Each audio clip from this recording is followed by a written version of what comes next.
بسم اللہ الرحمن الرحیم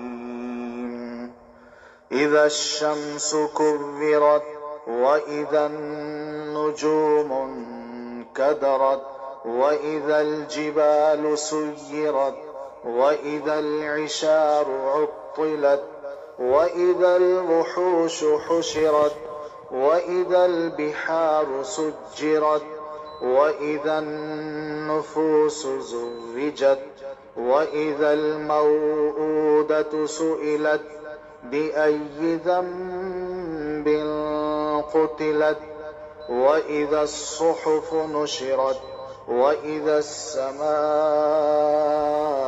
كُشِطَتْ وَإِذَا الْجَحِيمُ سُعِّرَتْ وَإِذَا الْجَنَّةُ أُزْلِفَتْ علمت نفس ما احضرت فلا نحمده ونصلي على رسوله الكريم اما بعد فاعوذ بالله من الشيطان الرجيم بسم الله الرحمن الرحيم رب اشرح لي صدري ويسر لي امري واحلل عقدة من لساني يفقهوا قولي رب زدني علما اللهم فقهنا في الدين اللهم اني اسالك علما نافعا وعملا متقبلا ورزقا طيبا آمین یا رب العالمین۔ جی سورہ التکویر، بسم اللہ الرحمن الرحیم اذا الشمس کورت واذا النجوم انکدرت واذا الجبال سیرت واذا العشار عطلت۔ سورہ تکویر کے بارے میں رسول اللہ صلی اللہ علیہ وآلہ وسلم نے فرمایا کہ جس کو یہ پسند ہے کہ وہ قیامت کو اس طرح دیکھے جس طرح وہ اپنی آنکھ سے دیکھتا ہے، تو اسے چاہیے کہ سورہ الشمس کورت اذا السماء انفطرت ان کو پڑھے۔ یعنی سورت کا آغاز جو ہے وہ اذا کے ساتھ ہو رہا ہے، اذا الشمس، جب یہ ہوگا۔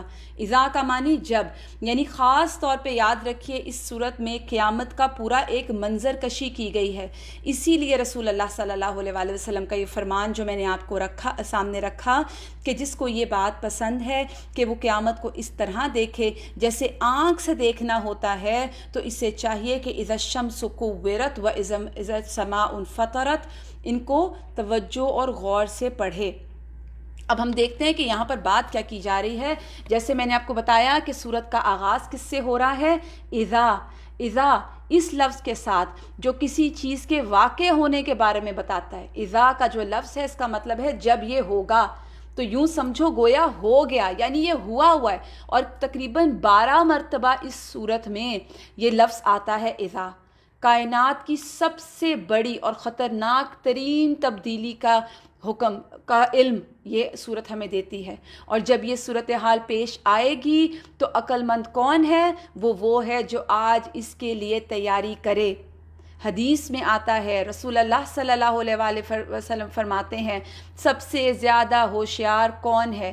جو موت کے بعد کے لیے عمل کرتا ہے، آج کے لیے نہیں، مرنے کے بعد کے لیے۔ یاد رکھیے ہم سب نے پلٹنا اللہ کی ذات کی طرف ہے۔ کتنے ہی پیارے ہمارے دلوں کے قریب، ہمارے سامنے رہنے والے ہمارے گھروں سے نکل کے قبروں تک چلے گئے، ہم نے اپنے ہاتھوں سے دفنائے، وہ بھی ہماری طرح رہتے تھے اس دنیا میں، چلے گئے۔ اسی طرح آج ہم ہیں، کل ہم نہیں ہوں گے، کل ہمارے ساتھ ہمارے بچے بھی ہمیں دفنا کر آ جائیں گے، ہمارا مال بھی ہمیں چھوڑ جائے گا، ہمارے ساتھ ہمارے آج کے اعمال ہوں گے جو آج ہم کر رہے ہیں۔ تو دنیا کے لحاظ سے بھی کامیاب وہی ہے جو اپنے فیوچر میں جیتا ہے، جو فیوچر کی پلاننگ کرتا ہے وہی سکسیسفل ہوتا ہے، جس کی زندگی میں کوئی پلاننگ ہوتی ہے۔ تو اس کے بعد جو آج میں جیتے ہیں، اور کچھ ایسے لوگ ہیں جو ماضی کے رونے روتے رہتے ہیں نا، اور حالانکہ کائنات بدلنے والی ہے، کیا تبدیلی آنے والی ہے؟ اللہ فرماتے ہیں اذا الشمس کورت، جب سورج لپیٹ دیا جائے گا۔ سورج جیسی عظیم الشان ہیوج چیز، اتنی بڑی کائنات کی جو اللہ کی تخلیق ہے، اس کو لپیٹا کیسے جائے گا؟ جیسے امامہ لپیٹا جاتا ہے نا، اب دیکھیے جس طرح آپ سمجھے پگڑی لپیٹی جاتی ہے، اس طرح سورج کے وجود کو لپیٹ کر ڈسٹروائے کر دیا جائے گا، پھینک دیا جائے گا، جس سے اس کی روشنی خود بخود ختم ہو جائے گی۔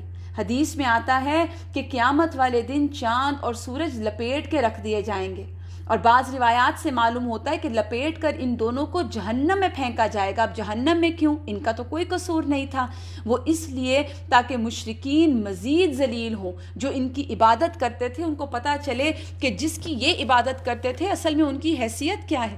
اور جب سورج بے نور ہوگا، اب آپ سوچئے، کبھی ایسے ذہن لائیے ایسی چیز، آپ نے اکثر آج کل تو ہم نے ویسے بھی ایگزامن کیا ہے اس کو، کہ جب اچانک کبھی دن کے وقت میں بہت تیز ہیوی بادل آئیں، کالے بادل، تو وہ کس طرح اندھیرا چھا جاتا ہے نا، تو قیامت کے دن بھی اسی طرح سورج بے نور ہو جائے گا۔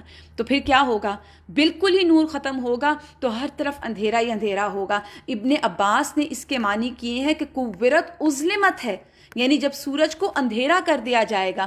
اندھیرا کیسے؟ جب اس کی قوت، اس کی پاور، اس کی اسٹرینتھ، اس کی ہیٹ، اس کی روشنی سب چھین لی جائے گی۔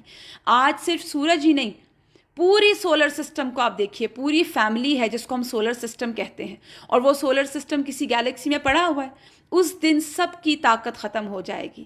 اس لیے اس کے بعد فوراً فرمایا وَإِذَا النُّجُومُ انْقَدَرَتْ، یعنی جب جو ستارے ہیں وہ بے نور کر دیے جائیں گے، میلے ہو جائیں گے، کسی کا رنگ ہلکا پڑ جائے گا، فیڈ ہو جائے گا، کیونکہ بہت سے سیارے تو اپنی روشنی سورج سے لیتے ہیں، تو جب سورج بے نور ہوگا تو ستارے بھی بے نور ہو جائیں گے۔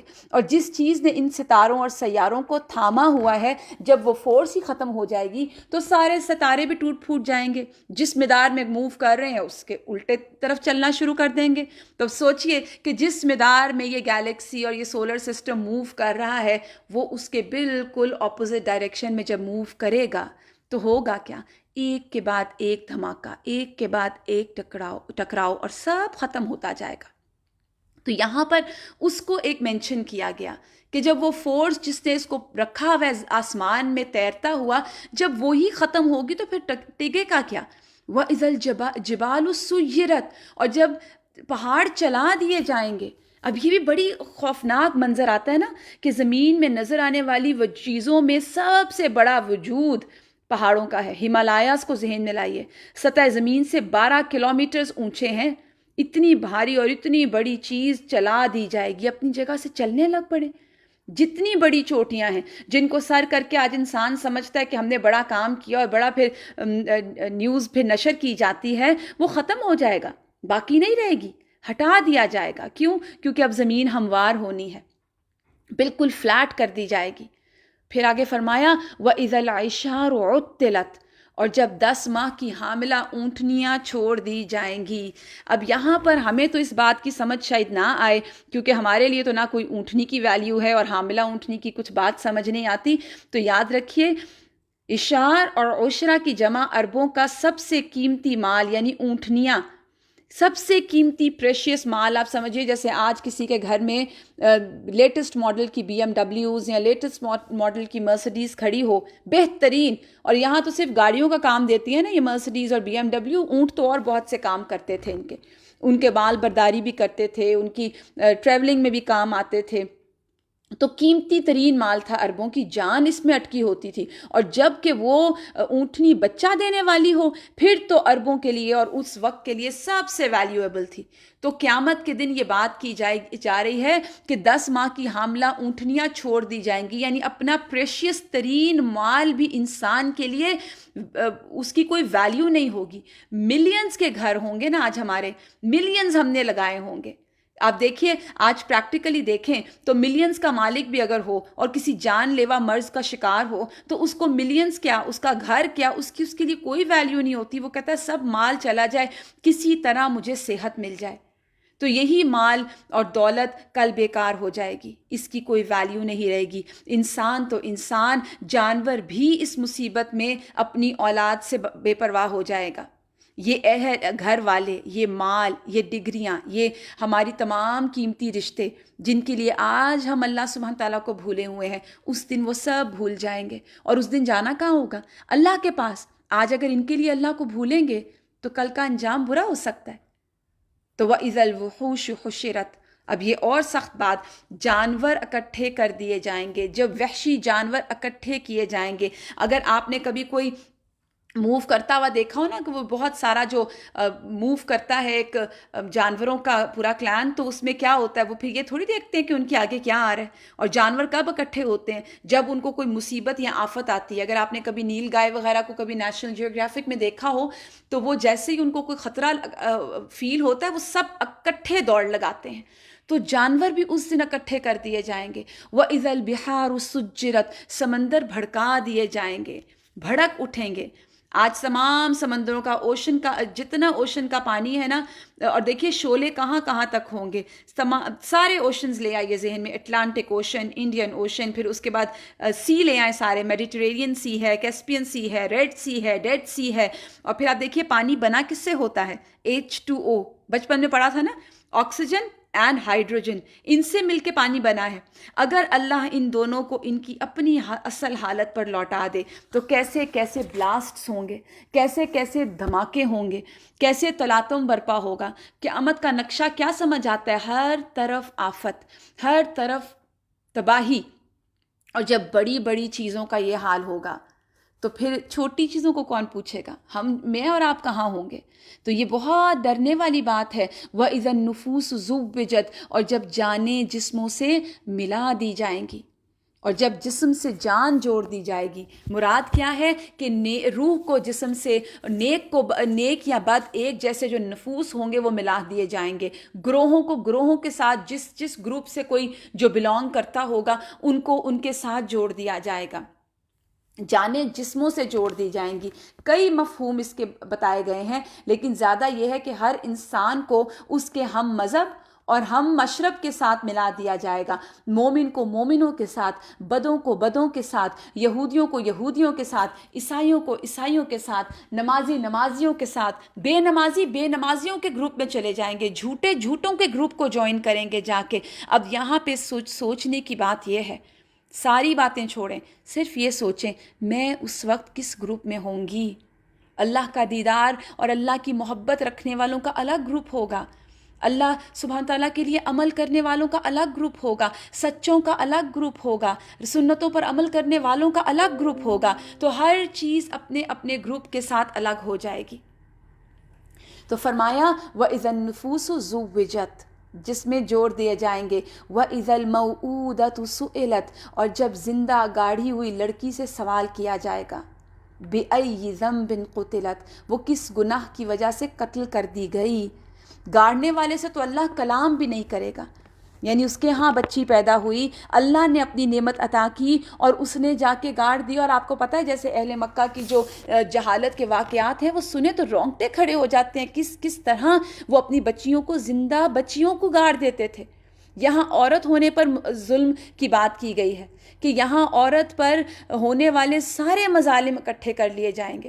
اور ادھر بعض اوقات عورت مجبور ہو جاتی ہے، ایسے جو ظلم ہوتے ہیں اس پہ کوئی اپنی آپ کو ہیلپ نہیں کر سکتی. آپ دیکھیے کہ کس قدر ظلم کیا جاتا ہے عورت کو کمزور سمجھ کر. اس دور میں تو جیسے اللہ کی نعمت عطا کی گئی اور اس کو زندہ گاڑ دیا جائے تو اللہ سبحانہ و تعالیٰ ایسے گاڑنے والے سے کلام بھی نہیں کریں گے، بلکہ اس بچی سے پوچھا جائے گا. یہاں مینشن کیا گیا اس گناہ کو کہ جب زندہ گاڑی جاننے والی لڑکی سے سوال کیا جائے گا بِأَيِّ ذَنبٍ قُتِلَتْ، تیرا گناہ کیا تھا، ایسا کیا کیا تھا تو نے کہ جس کی وجہ سے تو گاڑ دی گئی زمین میں. اس طرح دراصل قاتل کی سرزنش کی جائے گی، کیونکہ اصل مجرم تو وہ ہوگا نا. تو بظاہر سوال تو اسی سے کیا جا رہا ہے لیکن اس بچی سے پوچھا جائے گا. وَإِذَا الصُّحُفُ نُشِرَتْ، اور جب نامہ اعمال نشر کر دیے جائیں گے. آج آپ سوچئے بریکنگ نیوز جب نشر ہوتی ہے نا ٹیلی ویژن پہ، اس کو ذہن میں لے آئیے. وَإِذَا الصُّحُفُ نُشِرَتْ، جب صحیفے اعمال نامے پھیلائے جائیں گے، سپریڈ کیے جائیں گے، نشر کیے جائیں گے. دیکھیے ہر انسان کی زندگی نا دو طرح کی ہوتی ہے. ایک پبلک لائف ہوتی ہے جو لوگوں کے سامنے ہوتی ہے، ایک ذاتی اور پرائیویٹ لائف ہوتی ہے.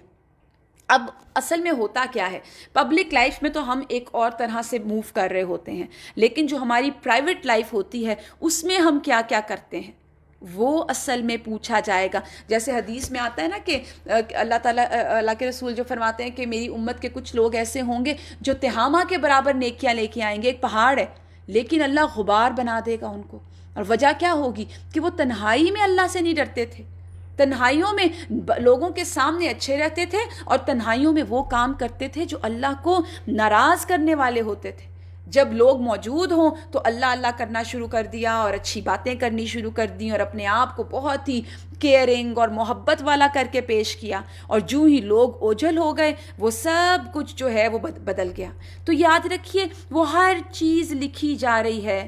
رات کے اندھیروں میں موبائل کی سکرینز پر ہم کیا کرتے ہیں, ہم کیا اپنے فرینڈ سے ٹیکسٹنگ کرتے ہیں, ہم کیا اپنے اسٹوڈنٹ سے گفتگو کرتے ہیں, کس طرح ہم اپنے فیملی میں موو کرتے ہیں, کس طرح ہم اپنے دین والے طبقے میں موو کرتے ہیں.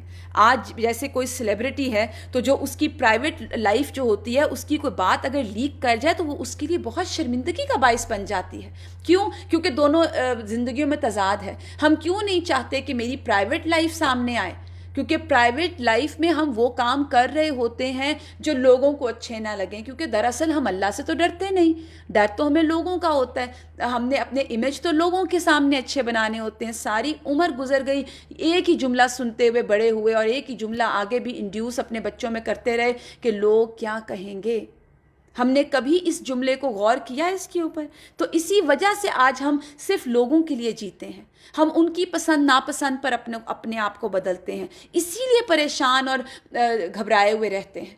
دیکھیں, اور پھر لوگ بھی ناراض ہوتے ہیں اور ہم ان کو بھی راضی نہیں کر پاتے. اسی طرح اگر ہم نے اپنے بچوں کو, اگر ہم اپنے بچوں کی تربیت کریں اور ہم اس نہج پہ کریں قرآن کو پڑھنے کے بعد کہ اللہ دیکھ رہا ہے, ہمیں لوگوں سے نہیں گھبرانا, ہمیں اللہ کو جواب دینا ہے. تو آپ دیکھیے اس دن تو تمام صحیفے نشر کر دیے جائیں گے اور ان صحیفوں میں دلوں کی نیتیں بھی ہوں گی کہ کس عمل کے پیچھے کیا خواہش تھی. اپنی سیلف پروجیکشن مقصود تھی, لوگوں کی رضامندی مقصود تھی, یا اپنے رب کی رضا مقصود تھی. وَإِذَا الصُّحُفُ نُشِرَتْ, اور جب نامہ اعمال کھول کے رکھ دیے جائیں گے. وَإِذَا السَّمَاءُ كُشِطَتْ, اور جب آسمان کی کھال اتار لی جائے گی. کتنا سخت بات ہے نا, جس طرح چھت ادھیڑ لی جاتی ہے نا. آسمان کی کھال سے مراد کیا ہے؟ ستارے سیارے وغیرہ بے نور ہو جائیں گے, ٹوٹ پھوٹ کے گر جائیں گے, سامنے کوئی چیز نہیں رہے گی, اور سکن جو ہے اس کی وہ کھینچ لی جائے گی, وہ ہٹا دی جائے گی. وَإِذَا الْجَحِيمُ سُعِّرَتْ, اور جب جہنم بھڑکائی جائے گی. وہ ابھی بھی تیار ہے, بالکل ریڈی ہے, مگر اس دن اور بھڑکے گی, شعلے اٹھ اٹھ کے باہر گرنے لگ جائیں گے. وَإِذَا الْجَنَّةُ أُزْلِفَتْ, اتنی خوبصورت یہ آیت ہے. اور جب جنت نزدیک کر دی جائے گی. اللہ ہمیشہ سزا کے ساتھ جزا بتاتے ہیں تاکہ انسان سوچے کہ وہ کس چیز کا مستحق بننا چاہتا ہے, وہ اپنے لیے کیا چاہتا ہے. وہ یہ چاہتا ہے کہ اللہ نہ کرے کہ وہ جہنم کو دیکھے. اللہ تعالیٰ ہم سب کو اس سے محفوظ رکھیں, ہمارے بچوں کو, ہمارے والدین کو, ہماری نسلوں کو, ہماری ذریت کو.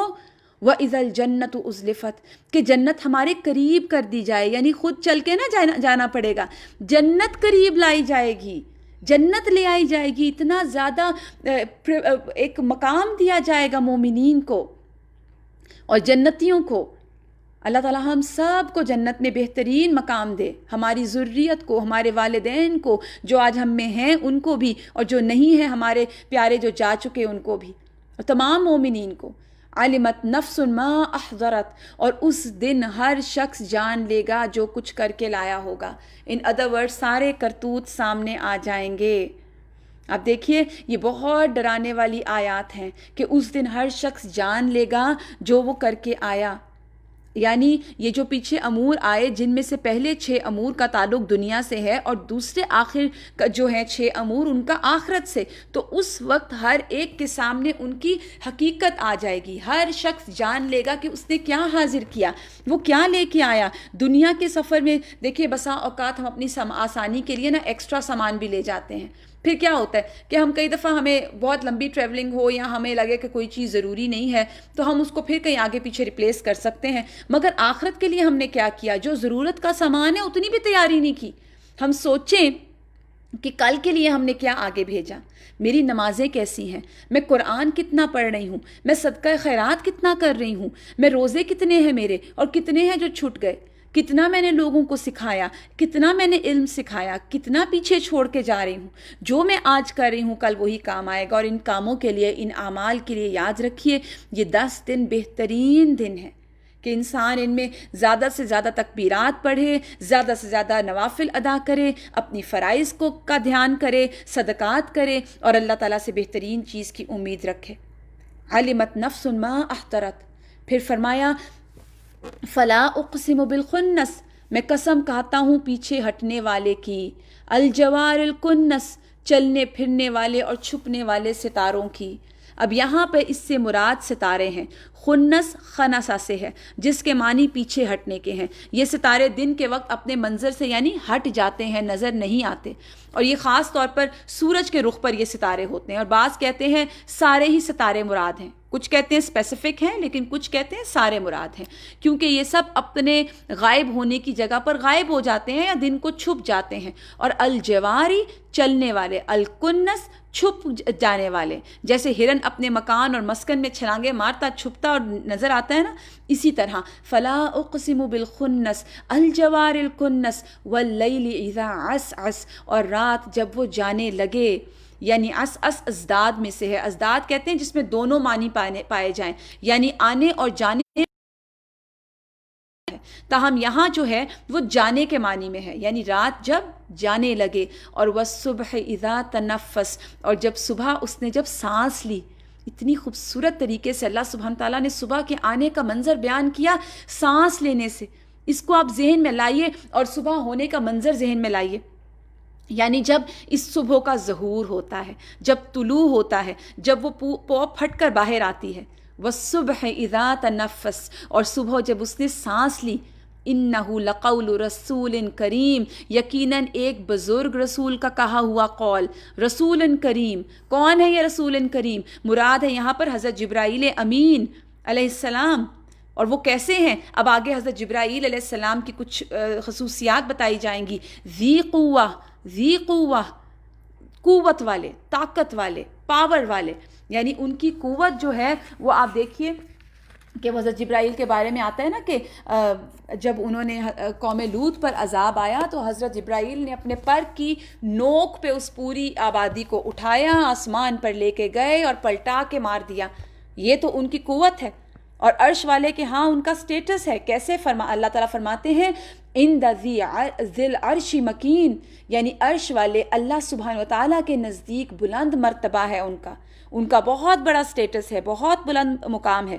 اب دیکھیے قوت والے، فزیکل بھی اور عزت والے بھی، یہ دو کوالٹیز آ رہی ہیں۔ رسول کریم، معزز، پیغمبر یعنی اللہ سبحانہ تعالیٰ کا پیغام لانے والے، رسول رسالت سے ہے نا، رسالہ پہنچانا، تو پہنچانے والے، کریم عزت والے، معزز، پھر ذی قوت، فزیکلی بھی بہت مضبوط ہیں، اور ان کی فزیکل مضبوطی کو تو آپ یہاں سے اندازہ لگائیے کہ عرش کو اٹھانے والے فرشتوں کے بارے میں ہم نے کل پڑھا تھا کہ ان میں سے ایک کی جو گردن سے کان تک کا فاصلہ 700 سال کی مسافت، آسمان کی مسافت 200 سال، گویا اس کی گردن آسمان کے اکراس بھی 200 سال اوپر تک ہے، اور اس کے بعد اب یہ ہماری عقلوں میں تو چیزیں نہیں سما سکتی، لیکن اس کے بعد حضرت جبرائیل امین سب سے بڑے، یعنی اس فرشتے سے بھی بڑے، تو ذی قوت عند ذی العرش المکین، اللہ کے ہاں ان کا بہت بڑا مقام ہے، بہت بلند مقام ہے، یعنی انہیں جو کام سپرد کیا جاتا ہے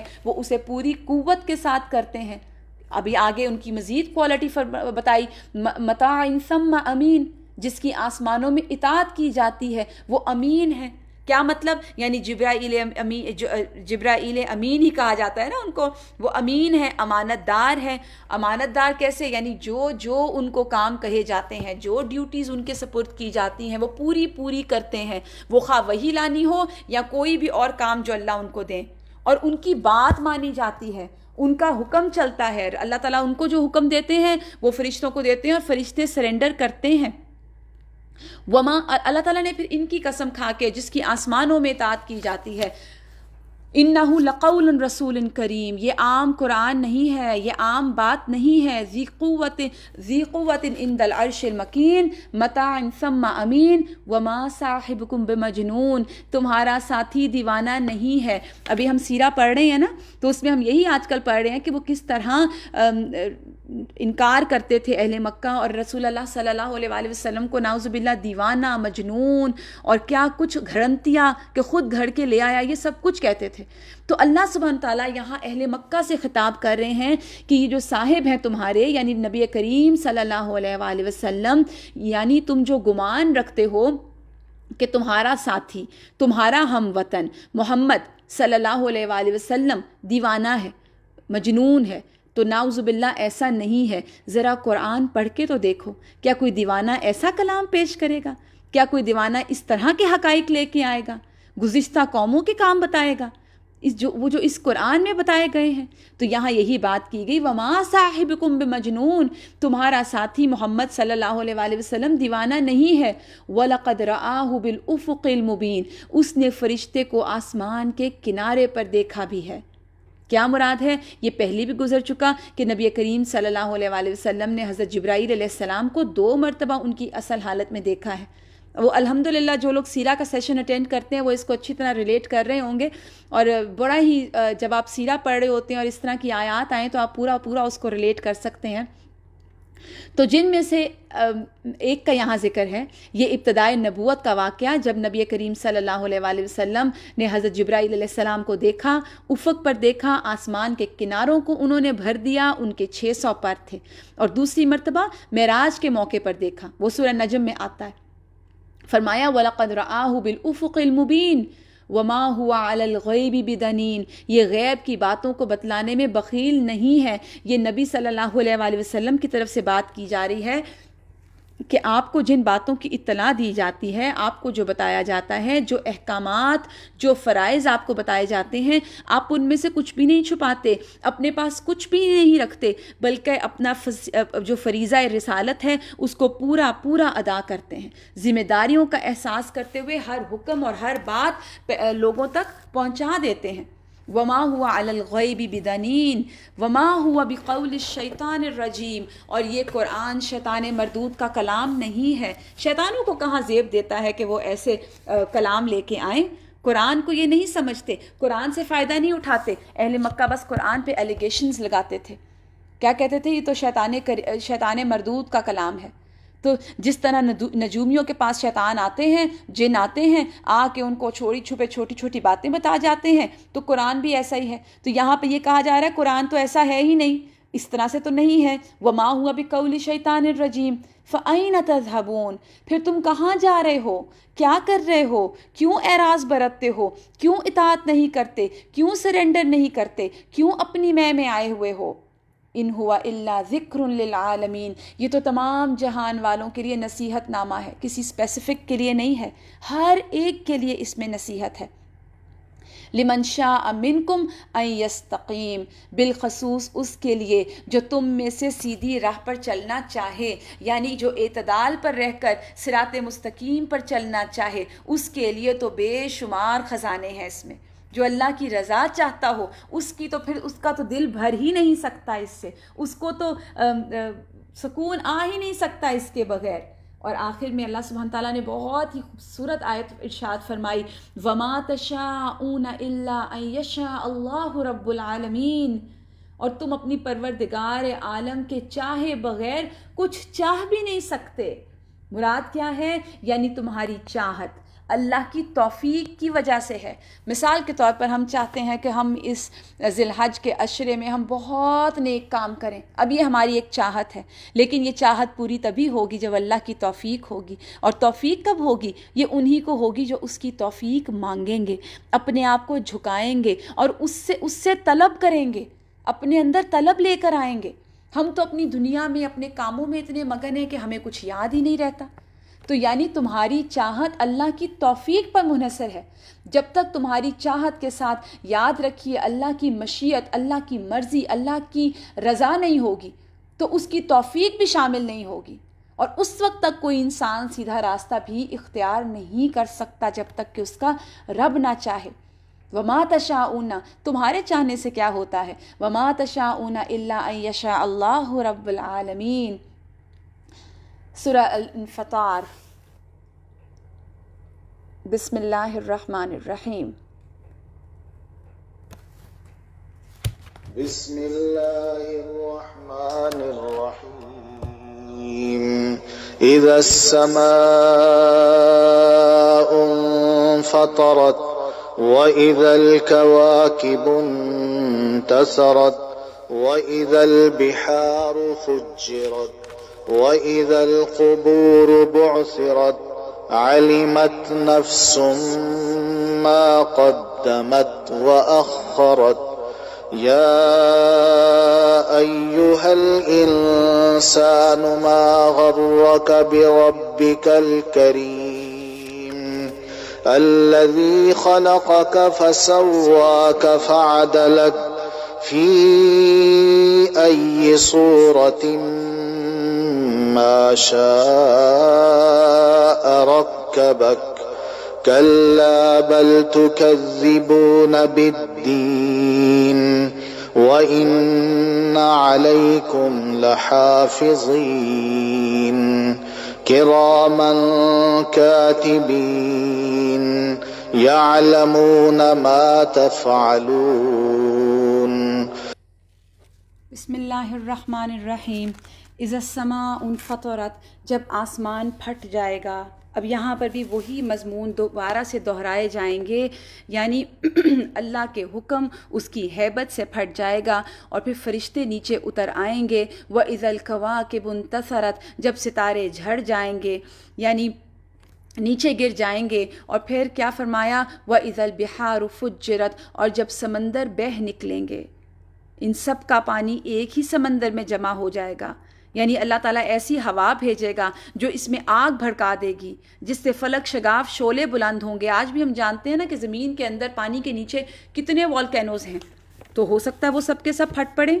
پھر ایک اور جگہ یہ بھی ایک مفسرین نے تفسیر کی کہ میٹھا اور نمکین پانی ایک ساتھ مل جائے گا. وَإِذَا الْقُبُورُ بُعْثِرَتْ، اور جب قبریں شک کر کے اکھاڑ دی جائیں گی. کتنی سخت آیت ہے نا. وَإِذَا الْقُبُورُ بُعْثِرَتْ، جب قبریں شک کر کے اکھاڑ دی جائیں گی، یعنی قبروں سے مردے زندہ ہو کر باہر آ جائیں گے. بُعْثِرَتْ، اکھیڑ دی جائیں گی. مراد کیا ہے؟ مٹی کو جب ہم الٹ پلٹ کریں نا، اس کے لیے یہ لفظ آتا ہے بُعْثِرَتْ. آپ اس کو اسی طرح سمجھیے، تہ و بالا کرنا، یعنی مٹی پلٹ دی جائے، نیچے کا حصہ اوپر آ جائے، اوپر کا حصہ نیچے ہو جائے. اور یہ کب ہوتا ہے؟ جب آپ نے کچھ باہر نکالنا ہو. مثال کے طور پر آپ کا ہینڈ بیگ ہو، آپ نے اس میں سے کچھ لینا ہو، تو آپ کیا کرتے ہیں؟ ہاتھ مار مار کے چیزوں کو آگے پیچھے تلٹ پلٹ کر کے اپنی جو مطلوبہ چیز ہوتی ہے اس کو نکال لیتے ہیں. تو اسی سے سمجھیے کہ کیا ہوگا. وَإِذَا الْقُبُورُ بُعْثِرَتْ، شک کر کے قبریں اکھیڑ دی جائیں گی اور اندر سے سب نکال لیا جائے گا. عَلِمَتْ نَفْسٌ مَا قَدَّمَتْ وَأَخَّرَتْ. اللہ اکبر. عَلِمَتْ نَفْسٌ مَا قَدَّمَتْ وَأَخَّرَتْ، اس وقت ہر شخص اپنے آگے بھیجے ہوئے یعنی اگلے پچھلے اعمال کو معلوم کر لے گا. یعنی جو وہ دنیا میں کرتا آیا، جیسا جیسا عمل اس نے کیا، یعنی جب یہ تمام کام ہو جائیں گے، یہ جو آسمان کا پھٹنا، ستاروں کا جھڑنا، تو انسان اپنے تمام کیے دھرے کا علم رکھ لے گا. جو بھی اچھا یا برا اس نے کیا ہوگا وہ اس کے سامنے آ جائے گا. پیچھے چھوڑے ہوئے اعمال سے مراد اپنے پیچھے جو انسان کردار چھوڑ کر آتا ہے، اپنے اعمال کے اچھے یا برے نمونے جو دنیا میں چھوڑ کے جاتا ہے، اور جو اپنی اولاد چھوڑ کے گیا ہے، یا اپنے نیک ایسے اعمال جس کو وہ کوئی رواج دے گیا ہے، اور لوگ ان نمونوں پر عمل کرتے ہیں. ہم پڑھ رہے تھے نا ربی زدنی علما میں کہ کس طرح آثار جو ہیں وہ انسان کے آئیں گے. یہ نمونے اگر تو اچھے ہیں جو انسان اپنے مرنے کے بعد چھوڑ کے گیا، اور ان نمونوں پر، ان طریقوں پر دوسرے لوگوں نے بھی عمل کیا، تو کیا ہوگا؟ جانے والے کو ثواب پہنچتا رہے گا.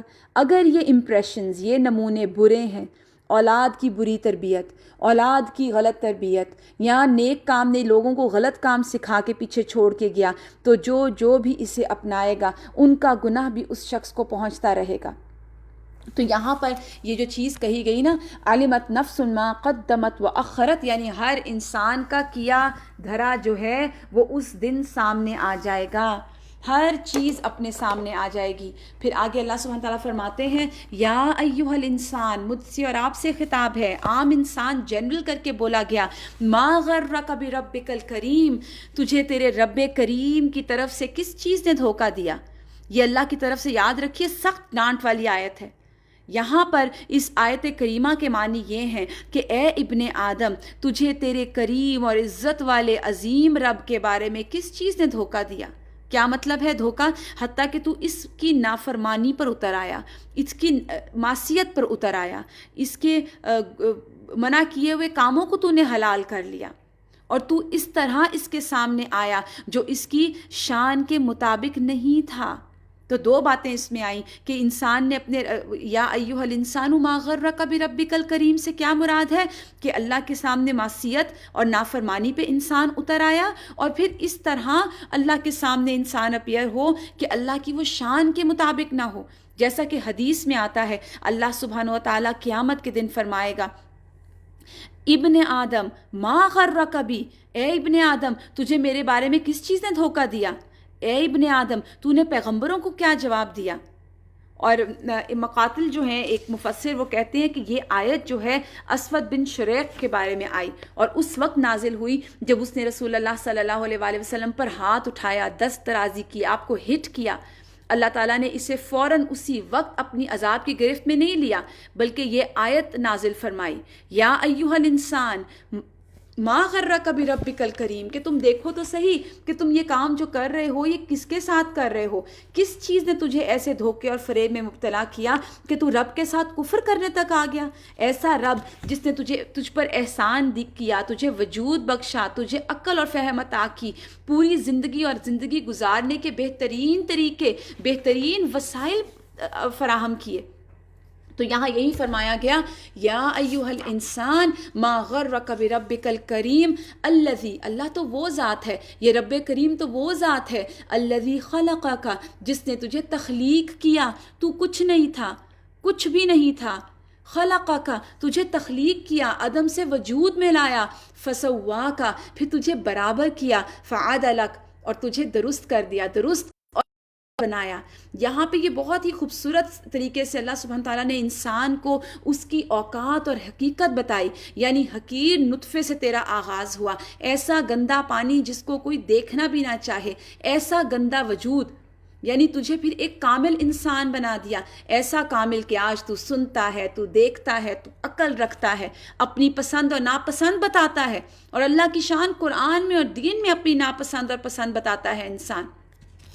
تو یہاں پر یہ جو بات کی گئی کہ اللہ نے جس نے تجھے پیدا کیا، تجھے درست کیا، تجھے معتدل بنایا، یعنی اس رب کریم کے بارے میں تجھے کس چیز نے دھوکے میں مبتلا کیا، جس نے تجھے ٹھیک حالت میں پیدا کیا۔ اسی طرح ایک روایت آتی ہے کہ ایک روز رسول اللہ صلی اللہ علیہ وآلہ وسلم نے اپنے ہاتھ پر لعب مبارک ڈالا، اپنا تھوک تھوڑا سا ڈالا، پھر اس پر اپنی انگشت مبارک یعنی اپنی انگلی سے اشارہ کیا، اشارہ کرتے ہوئے آپ صلی اللہ علیہ وآلہ وسلم نے فرمایا، اللہ عز و جل فرماتا ہے اے ابن آدم تو مجھے کیسے عاجز کر سکتا ہے، حالانکہ میں نے تجھے اس طرح کی چیز سے پیدا فرمایا ہے، حتیٰ کہ جب میں نے تجھے ٹھیک ٹھیک اور نہایت توازن اور اعتدال کے ساتھ پیدا کر دیا۔ اس حدیث کو سنتے ہوئے ذرا اپنی تخلیق کو پہ غور کریں، کیسے دو آنکھیں، ایک ناک، خوبصورت چہرہ، پھر اس کے بعد دو ہاتھ، دو پیر، ہر چیز کو مکمل بنایا۔ تو اللہ کے رسول حدیث قدسی میں فرماتے ہیں کہ اللہ نے کہا کہ جب نہایت توازن اور اعتدال کے ساتھ میں نے پیدا کر دیا تو تو اپنی دو چادروں کے درمیان چلنے لگا اور تیری آہٹ سے زمین لرز رہی تھی۔ اس طرح کی چال، ایسا تکبر، ایسا روب، پھر تو نے مال جمع کیا اور خرچ نہیں کیا، حتیٰ کہ جب وہ روح ہنسلیوں تک آ گئی تو تو نے کہا میں صدقہ کرتا ہوں، لیکن اب صدقے کا کون سا وقت ہے۔ ابن ماجہ نے بھی اس کو اسی طرح روایت کیا اس حدیث کو۔ اللہ سبحانہ تعالیٰ فرماتے ہیں فی ای صورت ما شاء رکبک، اس نے جس صورت میں چاہا تجھے جوڑ دیا۔ امام مجاہد فرماتے ہیں کہ اس نے تجھے باپ یا ماموں یا ماں یا چچا سے مشابہ صورت عطا فرمائی۔ آپ دیکھیے کہ بچہ جو پیدا ہوتا ہے کئی مرتبہ نہ وہ ماں باپ سے اس کی ریزمبلنس ہوتی ہے، وہ سیدھا جا کے ماموں سے، اور کئی دفعہ ماموں سے بھی دور کسی پچھلے رشتے سے جا کے اس کی شکل مل جاتی ہے۔ جیسے حدیث میں آتا ہے کہ ایک شخص نے عرض کیا وسلم میری بیوی نے ایک سیاہ رنگ کے بچے کو جنم دیا ہے۔ آپ نے فرمایا حل لکا من الابل، کیا تیرے پاس اونٹ ہیں؟ اس نے عرض کیا جی ہاں۔ تو آپ نے فرمایا فما الوانھا، تو اس کا رنگ کیا ہے؟ آپ نے کہا سرخ۔ اس نے کہا سرخ رنگ کے. آپ صلی اللہ علیہ وآلہ وسلم نے فرمایا کیا ان میں کوئی سیاہی مائل بھی ہے؟ اس نے کہا جی ہاں. تو آپ نے فرمایا یہ کہاں سے آ گیا؟ تو وہ شخص کہنے لگا ہو سکتا ہے کوئی اوپر کی نسل کی طرف سے کوئی رگ کھینچ لی ہو اس بچے نے. تو آپ نے فرمایا ہو سکتا ہے یہ بچہ بھی کسی رگ نے کھینچا ہو. یہ بھی اللہ کی شان ہے نا کہ بچے کئی دفعہ پیرنٹس پہ نہیں جاتے، ان کی شکلیں بالکل پیرنٹس سے مختلف ہوتی ہیں. وہ کبھی دادی نانی اور پھر اوپر پر دادا پر نانی یا کسی بھی اور ریلیشن شپ سے مل جاتے ہیں. یہ سب کہاں سے ہو رہا ہے؟ یہ کون چلا رہا ہے؟ یہ کون اس کو آرگنائز کر رہا ہے؟ تو یہیں پر اللہ سبحانہ تعالیٰ نے فرمایا الذی خلقک فسواک فعدلک فی ای صورت ما شاء رکبک. کلا ہرگز نہیں، بل تکذبون بالدین، بلکہ تم تو جزا اور سزا کے دن کو جھٹلاتے ہو. کلا سے مراد یہاں حقاً کے معنی میں بھی ہو سکتے ہیں، اور کافروں کے اس طریقے کی، اس کام کی نفی بھی جو اللہ سبحانہ تعالیٰ کی رحمت کے بارے میں جو دھوکہ میں تھے نا، اسی کی بات بھی ہو سکتی ہے. یعنی اس فریب نفس میں مبتلا ہونے کا کوئی جواز نہیں، بلکہ اصل بات یہ ہے کہ تمہارے دلوں میں اس بات کا یقین ہی نہیں کہ قیامت آئے گی، پھر وہاں سزا اور جزا ہوگی. اسی لیے تو تم اتنا برائی پہ اتنے منہ زور ہو، گناہوں پہ رکتے نہیں. تو یہاں پہ یہی فرمایا کلا بل تکذبون بالدین وَإِنَّ عَلَيْكُمْ لَحَافِظِينَ اللہ اکبر، یقیناً تم پر نگہبان عزت والے موجود ہیں. وہ کون ہیں؟ کرامن، عزت والے، کاتبین، لکھنے والے، یعنی معزز لکھنے والے مقرر ہیں. یعنی تم تو جزا اور سزا کے منکر ہو، لیکن تمہیں معلوم ہونا چاہیے کہ تمہاری ہر بات، ہر کال، ہر ایکشن، ہر فعل لکھا جا رہا ہے. ریٹن ڈاکیومنٹ، پوری ڈاکیومنٹیشن ہو رہی ہے.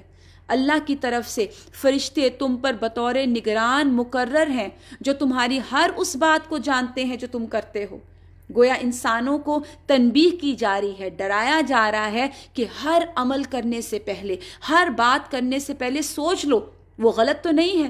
کیونکہ یہ وہی بات ہے جو پہلے بھی گزر چکی. سورہ قاف میں اللہ فرماتے ہیں عن الیمین وعن الشمال قعید ما یلفظ من قول الا لدیہ رقیب عتید.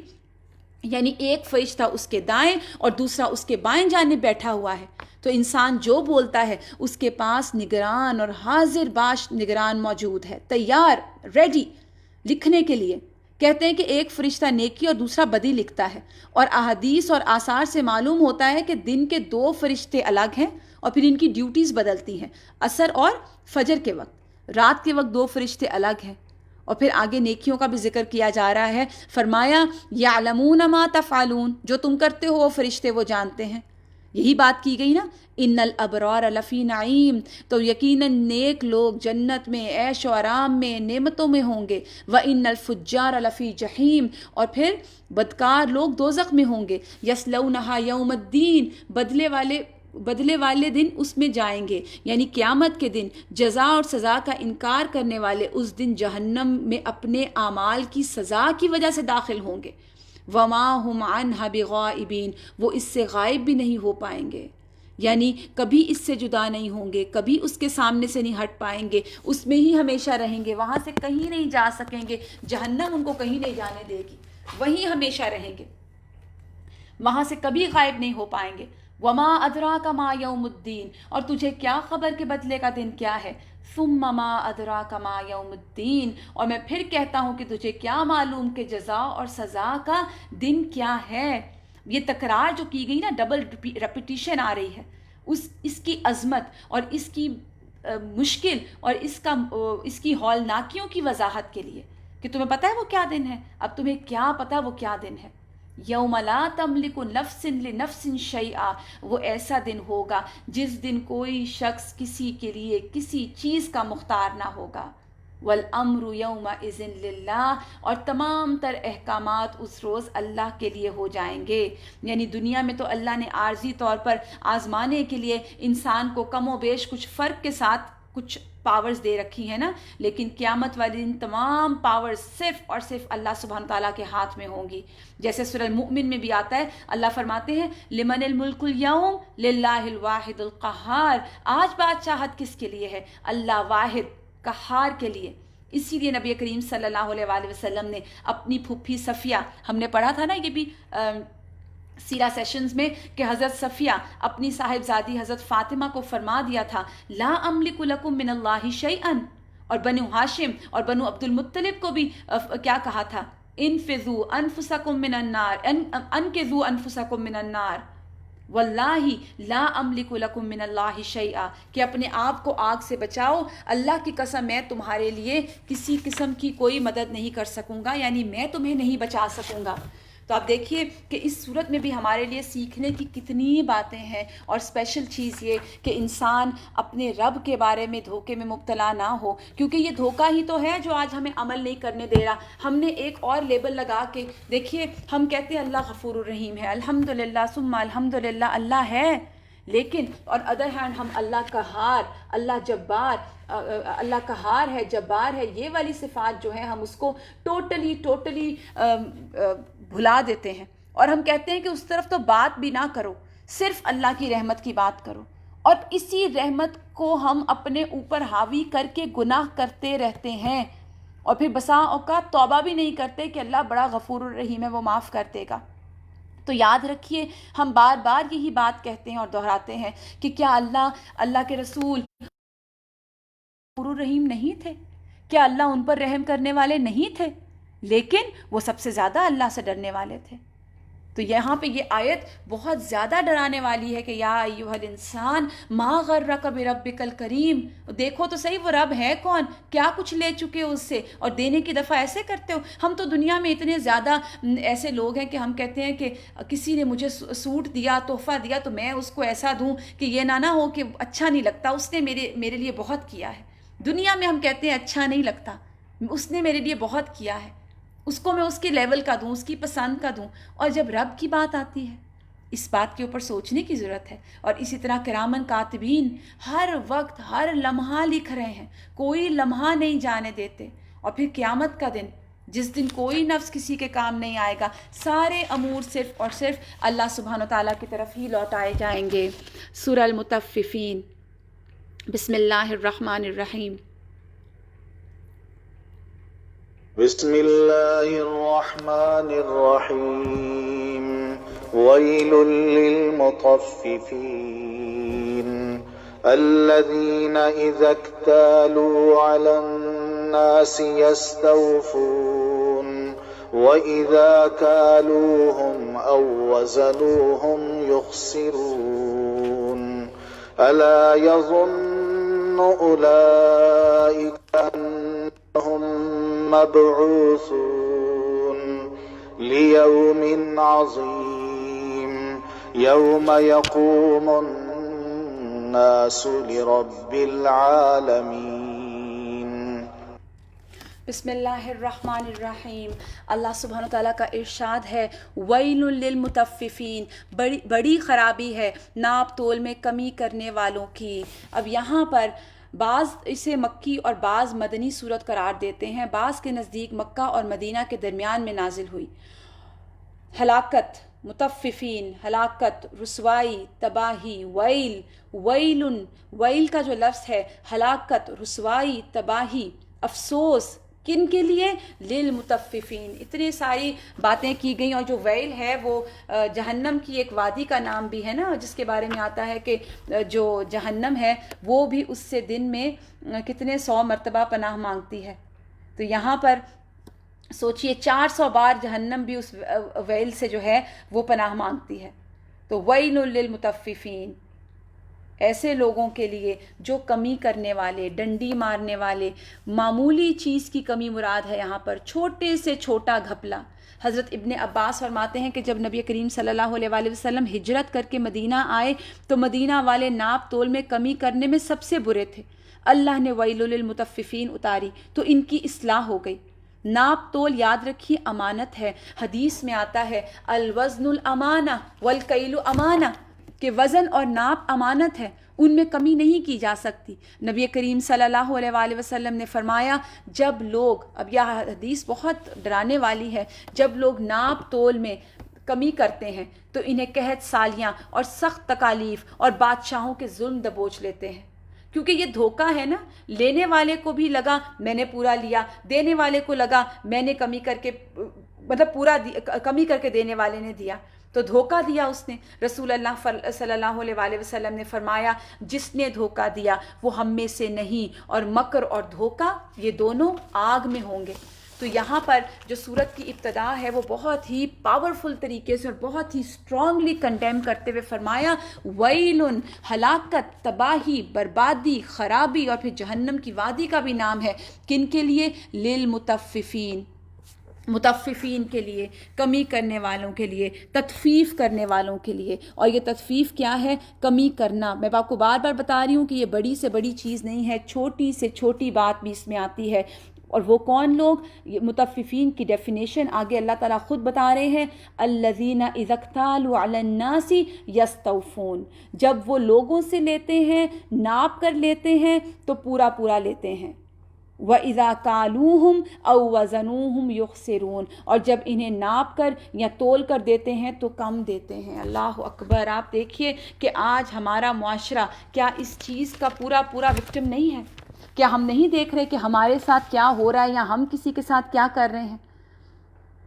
جیسے میں نے آپ کو بتایا نا کہ ابن عباس نے فرمایا, اس طرح ابن مسعود بھی کہتے ہیں کہ یہ مکی صورت ہے, اور ابن عباس کہتے ہیں مدنی ہے.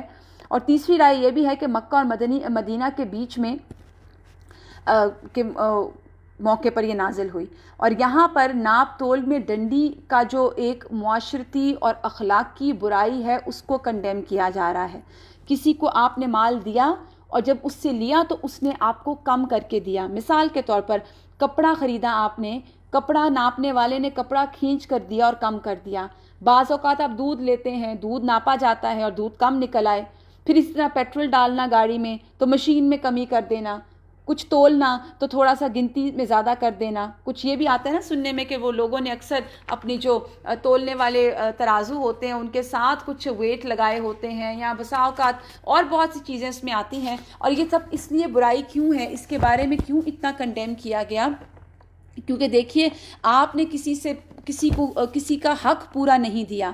آپ ایک گاہک ہیں یا دکاندار ہیں, چاہے آپ نے قرض کی واپسی کرنی ہے, خواہ امانت آپ کے پاس کوئی موجود ہے, لکھا ہوا کچھ ہو, اندر سے کچھ باہر آئے, تو یہ تمام چیز کیا ہے؟ مطففین کی صفات میں ہے کہ آپ نے ڈاکیومنٹیشن میں کچھ تھا اور آیا کچھ اور کوئی وعدہ کیا تو پورا نہیں ہوا, یعنی قرض کیا اور قرض کی واپسی میں ڈنڈی مار دی گئی. امانت رکھی تو اس کو, دوسرے کی امانت کو, کوئی ایسی فزیکل باڈی ہے تو اس کو استعمال کرنے کے بعد واپس کر دیا اور کہا ہم نے تو دیکھا بھی نہیں.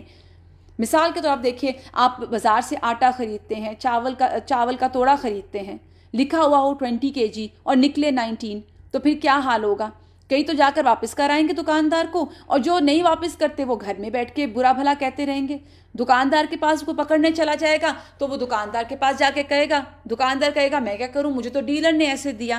اب ڈیلر کسی اور کو پکڑے گا, پوری چین نکل پڑے گی, اور یہ پھر کیا ہوگا؟ الٹیمیٹلی اکانومی میں خلل آ جائے گا. اب اگر یہ ہی ہم آٹے کا تھیلا مثال کے طور پر ہمارے ملک سے باہر چلا جائے تو کیا ہوگا؟ پھر لیبل لگتا ہے کہ پاکستانی تو ہیں ہی ایسے, اقوام پر لیبل لگے گا, اور پھر کیا ہوگا؟ ایکسپورٹ ختم ہوتی ہے, فیکٹریز بند ہو جاتی ہیں, لوگوں کو کام نہیں ملتا, بے روزگاری ہو جاتی ہے. اور پھر بے روزگاری جب آتی ہے تو دیکھیے اپنے ساتھ کیسے کیسے برے اثرات لے کے آتی ہے, لوگوں میں کیسے فرسٹریشن پیدا ہوتی ہے, اور کتنی بہت سی طاقتیں جو ہیں وہ جو ایک انسان جب بے روزگار ہوتا ہے تو وہ اس کی جو پوری کی پوری پاورز ہوتی ہیں وہ کس طرف لگ رہی ہوتی ہیں؟ ڈپریشن کی طرف وہ جا رہا ہوتا ہے, اور پھر گزارا نہیں ہو رہا, اور بہت سی طلاقیں اسی وجہ سے ہو جاتی ہیں. آپ دیکھیے میں نے ابھی آپ کے سامنے چاول وغیرہ کی مثال رکھی, اس طرح پھر آپ دیکھیے گوشت جو مارکیٹ میں لاتا ہے پھر اس میں کیا کیا جاتا ہے؟ پانی میں بھگو دیتے ہیں اس کو. اس سے ہوتا کیا ہے کہ اس کا وزن زیادہ ہو جاتا ہے, اور وہ پانی جب ایبزارب کرتا ہے تو وزن زیادہ ہو جاتا ہے, اور وہ تول میں کمی ہو گئی, مال پورا لیا لیکن تولا تو کم کر کے دیا. اسی طرح آپ فروٹ خریدنے گئے, آپ دیکھیے ہم سب ہمیشہ پہلے کیا کہتے ہیں؟ میں خود دیکھوں گی. کیوں؟ کیونکہ آپ کو پتہ ہے دکاندار نے آگے آگے اچھے فروٹ لگائے ہوں گے اور پیچھے جو گلے سڑے ہیں وہ لفافے میں ڈال کے آپ کو دے دے گا. تو یہ تمام چیزیں ہمارے معاشرے میں ہیں, اور اتنی سختی کی بات کی گئی. پہلی چیز کیا کہ یہ جو مطففین ہیں یہ ہلاکت آخرت میں بھی ہے, مگر نقصان ان کو دنیا میں بھی ملے گا. چینی میں ملاوٹ، مرچوں میں ملاوٹ، ہلدی میں ملاوٹ، آپ دیکھیے چاولوں میں ملاوٹ. چاولوں کے بارے میں تو میں کچھ عرصہ پہلے یہ بھی سن رہی تھی کہ چاول جب باہر ایکسپورٹ ہوتا ہے یا کہیں اور بھی جاتا ہے تو وہ اس کو بھگو دیتے ہیں تاکہ اس کا وزن زیادہ ہو جائے، اور جب تک وہ اپنی منزل پہ پہنچتا ہے تو وہ ڈرائی ہو کے ہلکا ہو جاتا ہے اور ویٹ کم ہو جاتا ہے. تو یہ جو کمی ہے نا، یہ ڈنڈی مارنا، تو اس کا جو نقصان انسان اپنی زندگی میں بھی دیکھتا ہے. کیسے کہ دیکھیں جب ہم کسی کا حق ماریں گے نا تو ہو نہیں سکتا کہ ہمارے حقوق پورے ہوں. کوئی نہ کوئی ہمارا بھی حق مارنے والا کھڑا ہو جائے گا. اگر ہم کسی کا مال کھا کر دھوکے سے، جھوٹ سے اپنے پیٹ بھریں گے تو وہ مال ہم بھی استعمال نہیں کر سکتے، ہم بچ کر نکل نہیں سکتے. اور وہ جو وصول کرے گا وہ اللہ وصول کرے گا، اور اگر اللہ کسی سے وصول کرے گا تو پھر آپ سوچئے وہ کیسے وصولی ہوگی. ہو سکتا ہے کہ کوئی دنیا میں وصول کرنے والا ہو، وہ آپ کے ساتھ وصولی کر لے، کوئی طاقتور ہو، اور اگر کوئی طاقتور نہیں تو ہو سکتا ہے وہ بد دعا دے دے. اور اگر وہ بد دعا دے دے اور اس کی بد دعا سن لی جائے جس کے نتیجے میں کوئی برا سا نقصان ہو جائے تو پھر انسان سوچتا ہے میں نے کیا تھا. حتیٰ کہ ہوتا یہ کہ انسان اپنی کمی گناہ کو اور خطاؤں کو بھولا ہوتا ہے. اور آج ہمارا حال یہی ہے، ہم گناہ کر کے، کرپشن کر کے، جھوٹ بول کے، فراڈ سے مال کما کے ہم اس کو حلال ٹیگ لگاتے ہیں. تو یہ سب ہماری نا کانشیس کو جگانے کی ضرورت ہے، شعور کو بیدار کرنے کی ضرورت ہے. اسی لیے اللہ نے بہت سخت انداز میں بات شروع کی. پہلی آیت ویل، ہلاکت، تباہی، بربادی، خرابی، جہنم کی وہ وادی جس سے جہنم بھی 400 بار پناہ مانگتی ہے. اور کن لوگوں کے لیے ہے؟ جن کی یہ حرکتیں ہوں گی، جو متفف ہوں گے. بڑے بڑے فراڈ نہیں ہے یہاں، تطفیف پر پکڑ ہے. چھوٹی چھوٹی باتیں، آپ کا ٹائم ہے، آپ کہیں جاب کر رہے ہیں، آپ کا ٹائم لیٹ سپوز 9 to 12 ہے، آپ آ رہے ہیں 9:05 پہ اور آپ جا رہے ہیں 12 سے 5 منٹ پہلے، تو یہ بھی تطفیف کی ہی ایک شکل ہے. اس پہ بھی پکڑ ہوگی کیونکہ آپ کا ایک کمٹمنٹ تھی. اب اس کمٹمنٹ میں جو ڈنڈی مارے گا تو وہ بھی جواب دہ ہوگا. اب سورت کا آغاز ایسے کیوں کیا گیا؟ تاکہ لوگ اس کی شدت کو، اس کی برائی کو، اس کے خطرے کو جانیں اور پھر اپنے اعمال کو تبدیل کریں. اس صورت میں بیسکلی وارننگ دی گئی ہے کہ ساری آفات، ساری مصیبتیں، بلائیں، ان کی تہ میں کیا ہے؟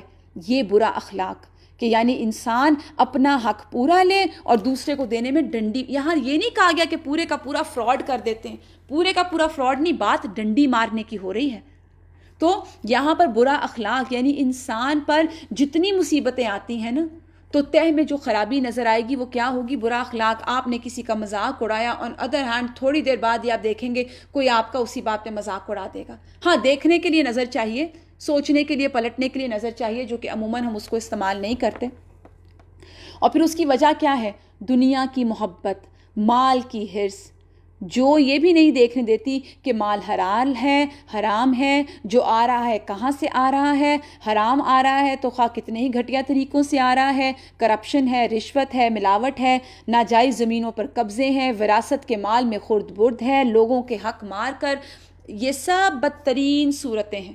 پہلے لوگوں میں ایک سینس تھی نا کہ لوگ کیا کرتے تھے، ناجائز طریقے سے مال کھانے والے کی کوئی عزت نہیں کرتا تھا، سب کو پتا تھا اس کا ناجائز مال ہے.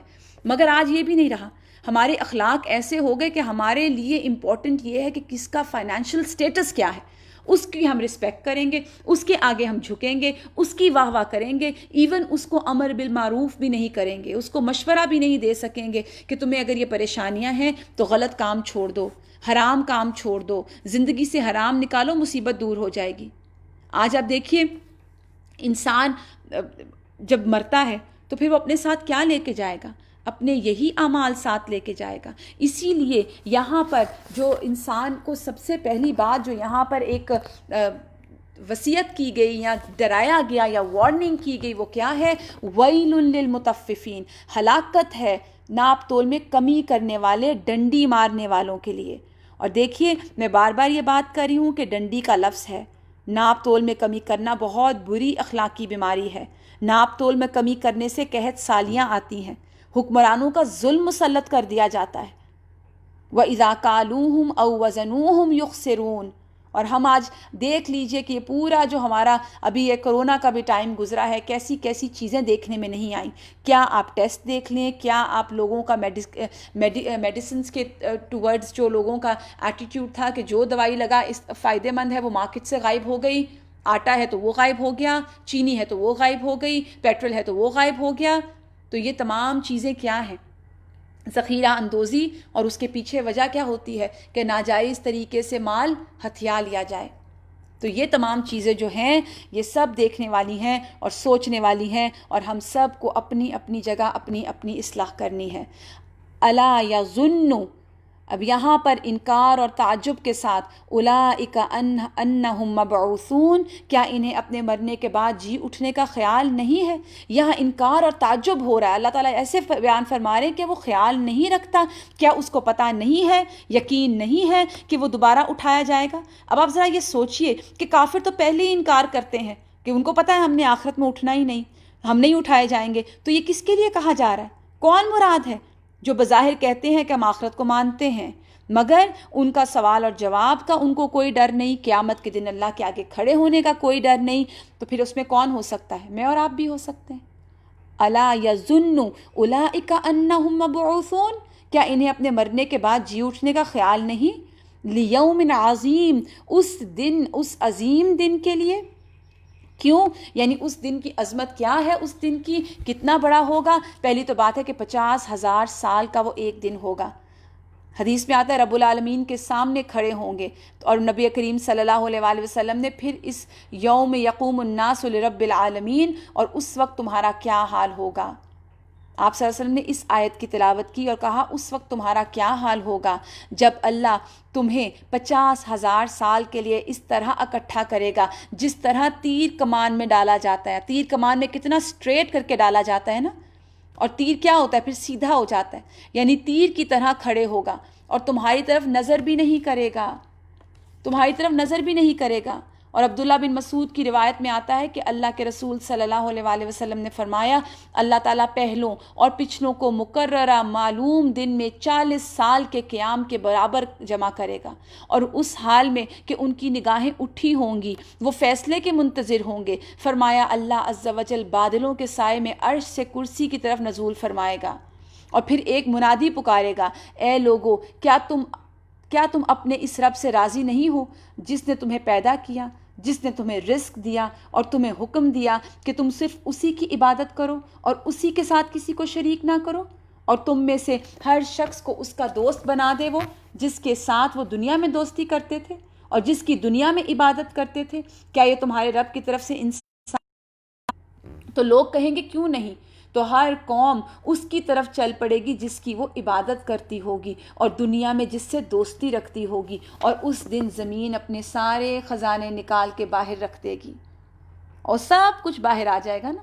پھر انسان کو کیا ہوگا کہ میں اتنی ارریلیونٹ چیزوں کے لیے، اتنی چھوٹے چھوٹے دنیا کے حقیر فائدے کے لیے دھوکہ دیتا رہا، دوسروں کے حقوق مارتا رہا، چوریاں کرتا رہا، جھوٹ بولتا رہا.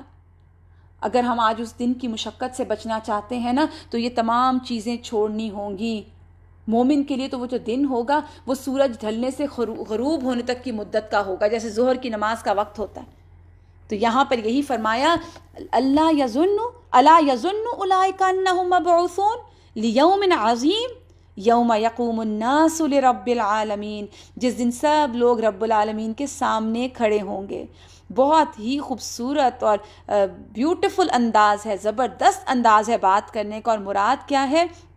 یہاں پر متففین کی قباحتیں اور گناہوں کی شدت واضح کی جا رہی ہے، اس کی برائی کا بتایا جا رہا ہے کہ جو متففین ہیں یہ لوگ جو ہیں قیامت کے دن ان کو پتہ نہیں کہ انہوں نے کل کو اٹھنا ہے، اس بڑے دن انہوں نے کھڑے ہونا ہے، اپنے رب العالمین کے سامنے وہ کھڑے ہوں گے. لیکن آپ دیکھیے آج لوگوں کا حال کیا ہے، لوگ کس طرف جا رہے ہیں. کوئی ڈرتا نہیں اس ہولناک دن سے. لوگوں کو اس بات کو اگر آپ ڈرائیں تو الٹا پھر کیا ہوتا ہے، ابھی آگے آ رہا ہے، مذاق اڑایا جاتا ہے. کلا، ہرگز نہیں، ان الکتاب الفجار لفی سجین، ان کتاب الفجار لفی سجین، یقیناً بدکاروں کا نامہ اعمال سجین میں ہوگا۔ سجین کہتے ہیں قید خانے کو، سجن سے ہے، مطلب کیا ہے؟ قید خانے کی طرح نہایت تنگ مقام، اور بعض کہتے ہیں زمین کے سب سے نچلے حصے کی جگہ ہے جہاں کافروں کی، ظالموں کی، مشرکوں کی، شرک کرنے والوں کی روحیں، ان کے اعمال نامے جمع اور محفوظ ہوتے ہیں۔ اسی لیے آگے اسے کیا کہا گیا؟ وما ادراک ما سجین، تجھے کیا معلوم سجین کیا ہے؟ کتاب مرقوم، لکھی ہوئی کتاب ہے، ریٹن ڈاکیومنٹ ہے۔ ویل یومئذ للمکذبین، کیا ویل، ہلاکت، تباہی، بربادی، خرابی اس دن ان کے لیے جو جھٹلانے والے ہیں۔ کون سے جھٹلانے والے؟ کس چیز کو جھٹلانے والے؟ الذین یکذبون بیوم الدین، جو سزا اور جزا کے دن کو جھٹلاتے ہیں۔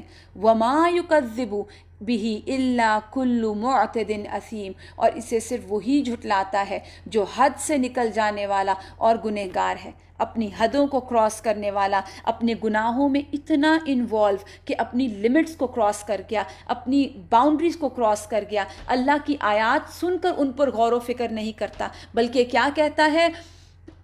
اذا تتلی علیہ آیاتنا قال اساطیر الاولین، جب اس کے سامنے اللہ کی آیات پڑھی جاتی ہیں تو کہتا ہے پچھلوں کی کہانیاں، اگلوں کی کہانیاں، پڑھا گیا بہت قرآن، یعنی یہ قرآن اسے کہانیاں لگتے ہیں۔ اذا تتلی علیہ آیاتنا قال اساطیر الاولین، کلا، ہرگز نہیں، بل ران علی قلوبہم ما کانوا یکسبون، اللہ اکبر، بات یوں نہیں ہے بلکہ ان کے دلوں پر ان کے اعمال کی وجہ سے زنگ چڑھ گیا ہے۔ اعمال کی وجہ سے زنگ، یعنی ان کے دل اس قرآن سے، اس وحی سے، اس پر ایمان نہیں لاتے، اور اس نا ایمان لانے نے ان کے دلوں پر گناہوں کی کثرت ہو گئی، اور ان گناہوں کی کثرت کی وجہ سے پردے پڑ گئے اور ان کے دل زنگ آلود ہو گئے۔ یہ جو ران ہے نا، ران کا مطلب گناہ ہے، رانا بما رینن، گناہوں کی وہ سیاہی ہے جو مسلسل گناہوں کی وجہ سے دلوں پر چھا جاتی ہے۔ اور مجاہد کہتے ہیں یہ وہ شخص ہے جو گناہ کرتا ہے تو گناہ اس کے دل کو گھیر لیتا ہے، پھر گناہ کرتا ہے، پھر گناہ اس کے دل کو گھیر لیتا ہے، یہاں تک کہ گناہ چھا جاتا ہے۔ کل بھی ہم نے یہ بات پڑھی تھی نا کہ انسان جب ایک چھوٹا گناہ کرتا ہے تو اگلے گناہ کے لیے وہ اور دلیر ہو جاتا ہے۔ اور یہاں پر حدیث بھی بتاتی ہے کہ بندہ جب گناہ کرتا ہے تو اس کے دل پر ایک سیاہ نقطہ لگ جاتا ہے، اگر وہ توبہ کر لے تو سیاہی دور کر دی جاتی ہے، اگر توبہ کے بجائے گناہ پہ گناہ کرتا جا رہا ہے تو وہ سیاہی بڑھتی جاتی ہے، حتیٰ کہ پورے دل پہ چھا جاتی ہے۔ تو یہی وہ رین ہے جس کا ذکر قرآن مجید میں کہا گیا، کلا، ہرگز نہیں، بل ران علی قلوبہم، ان کے دلوں پر بما کانوا یکسبون، ان کی کمائیوں کی وجہ سے زنگ چڑھ گیا۔ اور ذرا زنگ لگا برتن لائیے ذہن میں، کوئی کرسی اگر کوئی لوہے کی وہ زنگائی گئی ہے، یا کوئی برتن ہے جس کو زنگ لگ گیا تو کیا ہوتا ہے؟ وہ ایک سوراخ ہوتے ہوتے ہوتے وہ چھلنی جیسا ہو جاتا ہے اور بیکار ہو جاتا ہے اور یوز لیس ہوتا ہے، اس کو کوئی استعمال نہیں کرتا کہ اس کو زنگ لگ گیا ہے اب یہ تو نہیں استعمال کے قابل رہا۔ تو اسی طرح وہ دل، وہ اعمال بھی استعمال کے قابل نہیں رہتے جن کے دلوں کے اندر گناہوں کا ایسا میل چڑھ گئی کہ وہ زنگ آلود ہو گئے، بما کانوا یکسبون، ان کی کمائیوں کی وجہ سے۔ کلا، ہرگز نہیں، انہم عن ربہم یومئذ لمحجوبون، اللہ اکبر، ہرگز نہیں، یہ لوگ اس دن اپنے رب سے اوٹ میں رکھے جائیں گے، حجاب میں رکھے جائیں گے۔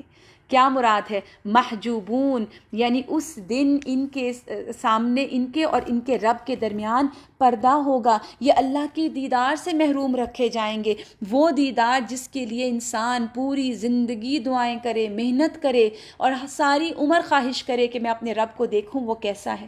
اور ایسے لوگ جو گناہ کرتے ہیں اور ان گناہوں پر ہی ڈھیٹ ہو کر عمل کرتے رہتے ہیں اور اپنی اصلاح نہیں کرتے، رسول اللہ صلی اللہ علیہ وآلہ وسلم نے فرمایا قیامت کے دن ہمارا رب ہنستے ہوئے ہمارے سامنے تجلی فرمائے گا۔ اللہم جعلنا منہم، اللہ تعالیٰ ہم سب کو توفیق دیں اور اللہ تعالیٰ ہم سب کو اپنا دیدار نصیب کریں۔ وہ اپنا تعارف کروائے گا تو لوگ سجدے میں گر پڑیں گے، لیکن مجرم نہیں دیکھ سکیں گے، ان کے سامنے رکاوٹ آ جائے گی۔ مفسرین کہتے ہیں جیسے دنیا میں ان پر توحید سے پردہ تھا نا، ویسے ہی قیامت کے دن ان کے سامنے اللہ کے دیدار سے پردہ آ جائے گا۔ اور پھر سوچئے کہ فجار جو ہیں، یہاں پہ فجار کی بات کی گئی، آخرت میں دیدار سے پردے میں کیوں رکھے جائیں گے؟ کیونکہ دنیا میں توحید سے پردہ تھا۔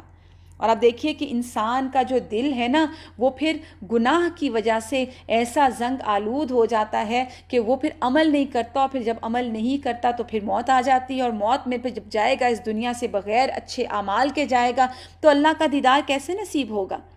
کلا انہم عن ربہم یومئذ لمحجوبون، ہرگز نہیں، بے شک وہ کافر اس روز اپنے پروردگار کے دیدار سے پردے میں رکھے جائیں گے، یعنی قیامت کے دن ان کا مقام اور ٹھکانہ سجین ہوگا، پھر اس کے ساتھ ساتھ وہ اس دن اپنے رب اور اپنے خالق کے دیدار سے محروم کیے جائیں گے۔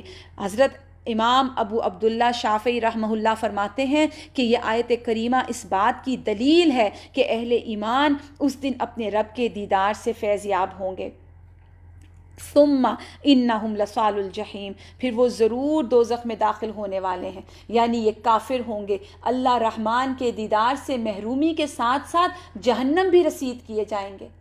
ایک تو سب سے بڑی تکلیف ہوگی کہ رحمان کے دیدار سے محرومی، ثم یقال ھذا الذی کنتم بہ تکذبون، پھر کہا جائے گا یہی ہے جسے تم جھٹلاتے تھے، یعنی یہ انہیں ذلیل و خوار کرتے ہوئے اور ڈانٹ پلاتے ہوئے بات کہی جائے گی کہ تم لوگ جہنم میں جھونکے جائیں گے یہ لوگ۔ ثم یقال ھذا الذی کنتم بہ تکذبون کلا ان کتاب الابرار لفی علیین، یقیناً نیک لوگ جو ہوں گے ان کا نامہ اعمال علیین میں ہوگا۔ علیین کون سی جگہ ہے؟ علو، بلندی سے، یہ سجین کے برعکس ہے، کہا جاتا ہے یا آسمانوں میں یا جنت میں یا سدرۃ المنتہا کے یا عرش کے پاس کوئی جگہ ہے جہاں نیک لوگوں کی روحیں اور ان کے نامہ اعمال محفوظ ہوتے ہیں، جس کے پاس مقرب فرشتے حاضر ہوتے ہیں، تو ان کے نامہ اعمال علیین میں ہوں گے، ابرار کے، نیکوں کے۔ وما ادراک ما علیون کتاب مرقوم یشہدہ المقربون الا الابرار لفی نعیم علی الارائک ینظرون۔ اب آگے اسی کی ڈیفینیشن، تجھے کیا پتہ علیین کیا ہے؟ وہ تو لکھی ہوئی کتاب، اگین ریٹن ڈاکیومنٹ، مقرب فرشتے اس کا مشاہدہ کرتے ہیں، یقیناً نیک لوگ بڑی نعمتوں میں مسحریوں پر بیٹھے ایک دوسرے کو دیکھ رہے ہوں گے۔ تعرف فی وجوہہم نضرۃ النعیم، تو ان کے چہرے سے نعمتوں کی تر و تازگی سے تو ان کو پہچان لے گا۔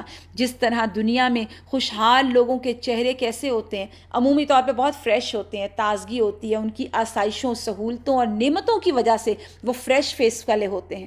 اسی طرح اہل جنت جو ہیں وہ عزتیں ملنے پر، تکریم ملنے پر، نعمتیں ملنے پر وہ تمام آثار ان کے چہروں پر موجود ہوں گے، وہ اپنے حسن اور جمال اور رونق کی وجہ سے پہچان لیے جائیں گے۔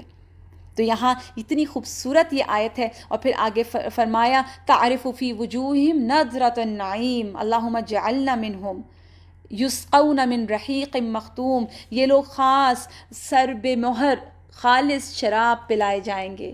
رحیق کہتے ہیں صاف اور شفاف خالص شراب کو جس میں کسی چیز کی آمیزش نہ ہو، اور مختوم کہتے ہیں سیلڈ باٹلز، یعنی یہ شراب کستوری کی آمیزش جس کا ذائقہ بھی اچھا، خوشبو بھی اچھی، باڈی پہ اس کا اثر بھی اچھا۔ ختامہ مسک، اس پہ مشک کی مہر ہوگی، مشک سے سیل کیے جائیں گے۔ وفی ذالک فلیتنافس المتنافسون، اور تمام سبقت لے جانے والوں کو اسی میں سبقت کرنی چاہیے۔ یہ تنافس کیا ہے؟ متنافس کون؟ اب یہ بہت امپورٹنٹ بات ہے، اس کو ذرا سمجھ لیجئے، پھر انشاءاللہ ہم اس کو مکمل کرتے ہیں۔ جو اللہ کی اطاعت میں جلدی جلدی راغب ہو جائے۔ تنافس کی اصل کیا ہے؟ اس کا مطلب کیا ہے؟ غلبہ، کوشش، نفیس چیز کے لیے دوڑنا۔ اور یہ تنافس کہاں ہوتا ہے؟ آج کل آپ دیکھ لیجئے کہیں بھی سیل لگتی ہے تو تنافس ہی ہوتا ہے، کیسا تنافس نہیں ہوتا۔ اچھے بھلے پڑھے لکھے مالدار ایسی حرکتوں پر اتر آتے ہیں۔ اور اب دیکھیے خواتین کا یہ تنافس دین کے لیے کتنا ہے، یعنی نیکیوں میں دوڑ لگانا اور دوڑ کر کوئی اچھی چیز اپنے لیے لے لینا، دنیا کے لیے کتنا ہے اور دین کے لیے کتنا ہے۔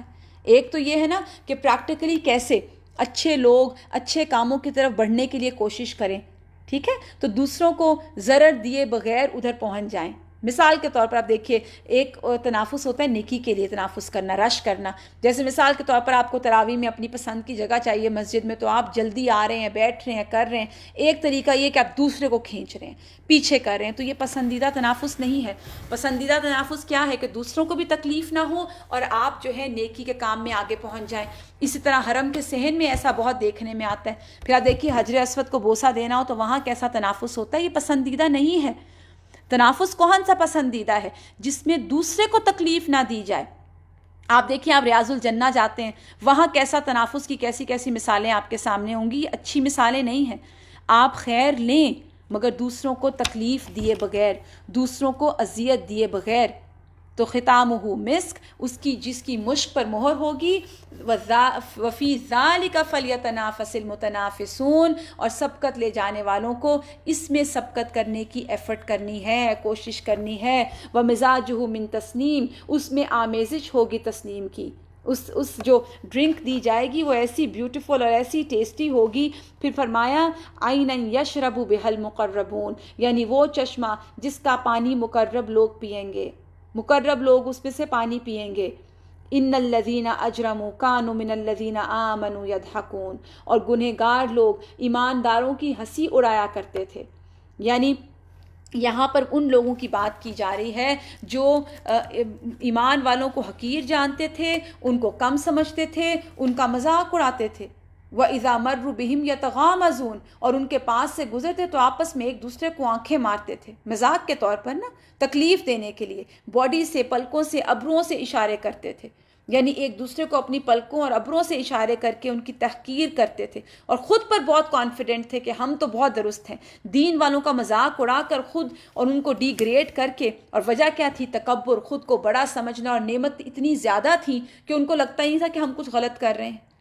اور پھر کیا کہتے تھے؟ اور جب انہیں دیکھتے، وَإِذَا رَأَوْهُمْ، جب ان لوگوں کو دیکھتے، قَالُوا إِنَّ هَؤُلَاءِ لَضَالُّونَ، اور جب انہیں دیکھتے تو کہتے یقیناً یہ لوگ گمراہ ہیں. یعنی یہ جو دین والے ہیں وہ ان کو گمراہ نظر آتے تھے. یعنی اہل توحید، اہل شرک کی نظر میں اور اہل ایمان، اہل کفر کے نزدیک گمراہ ہوتے تھے. اور یہی صورتحال آج بھی ہے. گمراہ جو ہے وہ اپنے آپ کو اہل حق کہتا ہے، اور جب کوئی دین پہ پریکٹس کرتا ہے تو اسے کہتا ہے تمہیں کیا ہو گیا، تم تو مولوی بن گئے ہو. اور پھر بالکل ہر جگہ بیٹھ کر ان کو ٹارگٹ کر کے مذاق اڑایا جاتا ہے. وما ارسلوا علیہم حافظین، یہ ان پر پاسبان بنا کر نہیں بھیجے گئے. یعنی یہ کافر یا دین کا مذاق اڑانے والے مسلمان پر نگران بنا کر تو نہیں بھیجے گئے ہیں.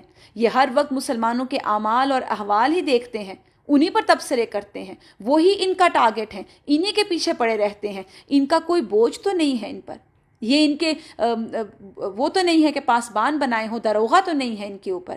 فَالْيَوْمَ الَّذِينَ آمَنُوا مِنَ الْكُفَّارِ يَضْحَكُونَ، بس آج ایمان والے کافروں پر ہنسیں گے. یعنی جس طرح دنیا میں کافر اہل ایمان پر ہنستے تھے، ان کو اذیتیں اور تکلیفیں دے کر، ان کو تانے دے کر، ان پر مذاق اور بھپتیاں کس کر ہنستے تھے، قیامت والے دن یہ کافر اللہ کی گرفت میں ہوں گے اور اہل ایمان ان پر ہنسیں گے.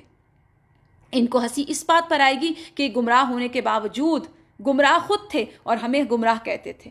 آج ان کو پتہ چل گیا کون صحیح ہے کون غلط. علی الارائک ینظرون، تختوں پر آمنے سامنے ایک دوسرے کو بیٹھے دیکھ رہے ہوں گے. فرمایا هل ثوب الکفار ما كانوا يفعلون، کہ اب ان منکروں نے جیسا یہ کرتے تھے پورا پورا بدلہ پا لیا. ثوبہ بمانی بدلہ دینے کے، یعنی کیا کافروں کو جو کچھ وہ کرتے تھے اس کا بدلہ دے دیا گیا. یعنی کافروں کو ان کا اپنا بدلہ مل جائے گا جو اعمال وہ کرتے رہے، اور نیکوں کو ان کا بدلہ مل جائے گا. تو جو اعمال آج ہم دنیا میں کریں گے وہ کل ہمیں ان کی جواب دہی کرنی ہوگی. اور آج کی صورتوں میں جو قیامت کا نقشہ بیان کیا گیا ہے اور جو ہولناکیاں بیان کی گئی ہیں، ان کو پڑھنے کے بعد ہمارے اعمال جو ہیں ایسے ہونے چاہیے کہ ہم اپنی کل کی فکر کریں، اور اس کل کی فکر میں ہم اپنے آج کو درست کریں. اللہ سے دعا ہے کہ اللہ ہم سب کی اصلاح فرمائے اور ہمیں اپنی عبادت کی بہترین توفیق عطا فرمائے. جزاکم اللہ خیرا کثیرا. سبحان ربک رب العزت عما یصفون وسلام علی المرسلین والحمد للہ رب العالمین. سبحانک اللہم وبحمدک نشہد ان لا الہ الا انت نستغفرک ونتوب الیک. السلام علیکم ورحمۃ اللہ وبرکاتہ.